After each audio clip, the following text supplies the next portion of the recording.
Now we'll discuss the rights of the wife in Islam. Most of the other religions besides Islam, they consider the woman as an instrument of the devil. But the Quran refers to the woman as a muhsana. Muhsana in Arabic means a fortress against the devil. Because a pious woman who's on the straight path, she prevents the husband from deviating and going on the wrong track and keeps him on the Sirat al-Mustaqim. Therefore, she's called as muhsana, a fortress against the devil.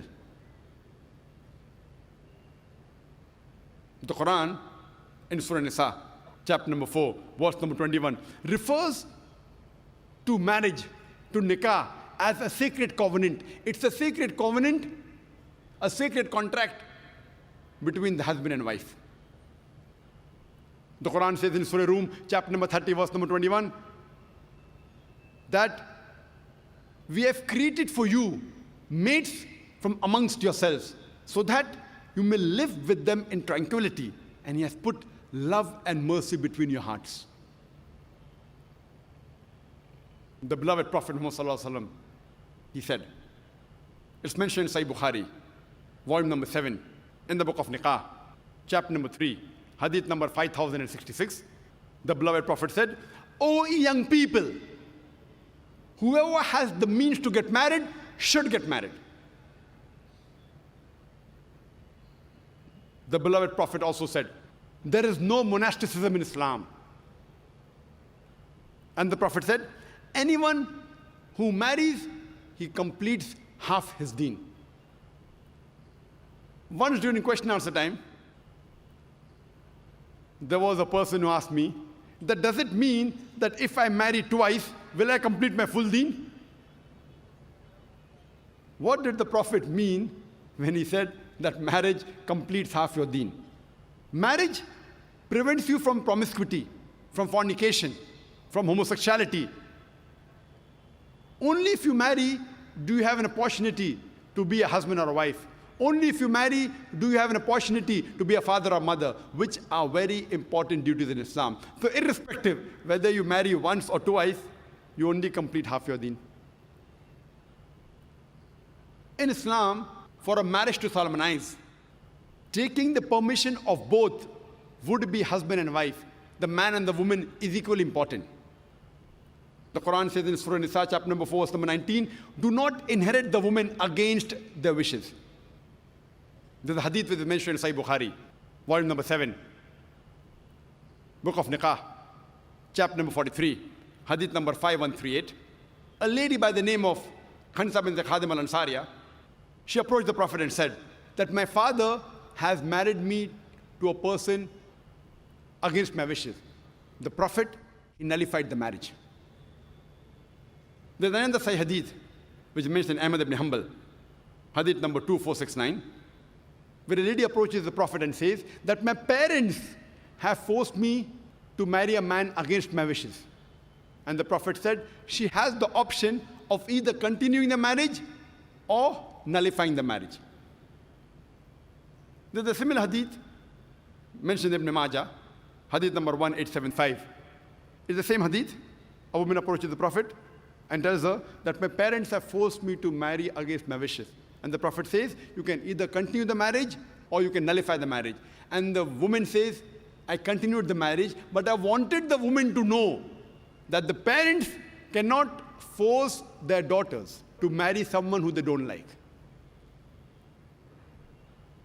The Quran says in Surah Baqarah, chapter number 2, verse number 228, that the women have rights similar to those against them on terms equitable, but the men have a degree of advantage. Based on this verse of the Quran, men and women are equal except in leadership. The Quran clearly says that the women have rights, those similar to them, on terms equitable, but the men have a degree of advantage. Now, many of the Muslims, they misunderstand this ending phrase that the men have a degree of advantage, and they think that men are superior. And they quote the verse of the Quran, "Ar-rijalu qawwamuna 'ala an-nisa." that the men are superior to the women. So Allah has said, the men have degree of advantage, the men are superior.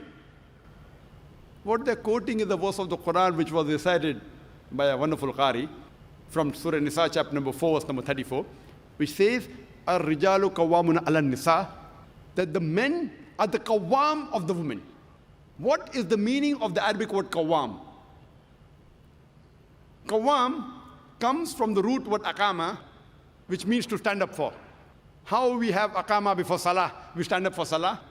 So this Arabic word qawwam means the men have 1 degree of additional responsibility and 1 degree additional service towards the woman, not 1 degree of superiority to boss over the woman. And if you read the tafsir of Tabari, he says the Arabic word qawwam means 1 degree of additional responsibility. Because if you read the verse ahead, the verse says that Allah has given men more strength than the women. So because of that advantage, it's the duty of the men that they should take care of the woman, they should not boss over her. Furthermore, Quran says in Surah Nisa, chapter number 4, verse number 19, that treat your wives with equity and kindness even if you dislike her. Means even if you don't like your wife, yet treat her with love and compassion. And treat her kindly, even if you dislike her.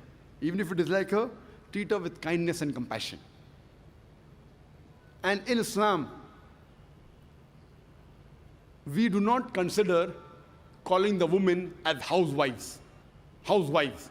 You know, housewife, if you analyze, means she's married to the house. In Islam, we don't consider our women, they're married to the house, to be called housewives.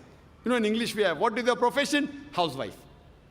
We in Islam prefer calling the women as homemakers because they make the home, they build the home.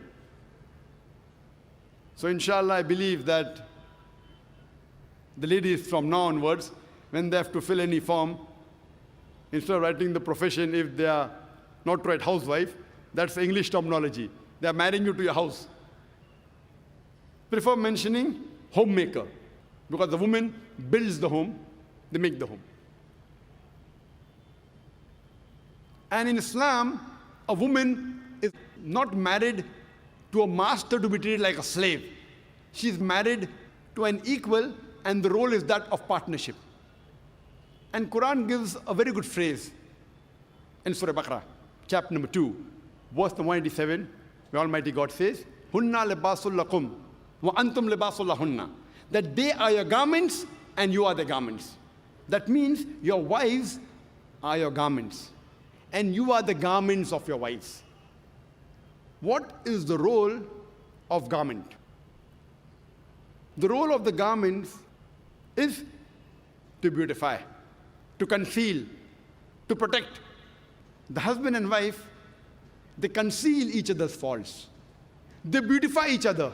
They help each other. It is a role of hand and glove.